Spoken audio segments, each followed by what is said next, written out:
In this video, I will tell you how to transfer money from Revolut to Trading 212. So first you need to collect the correct deposit details from Trading 212. Open the app or website, go to Manage Funds or Deposits and select Bank Transfer for your account type. Copy the IBAN and any required reference or payment identifier so the transfer is matched to your profile. Next, open Revolut and start a bank transfer. Add a new beneficiary using the Trading 212 details you copied, making sure the account name matches your own name on both services. Choose the currency that Trading 212 accepts for your region and enter the amount you want to send. Then review the transfer carefully.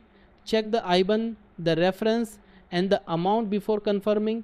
Revolut will show an estimated arrival time. Some transfers land the same day, while others take longer depending on banking rails.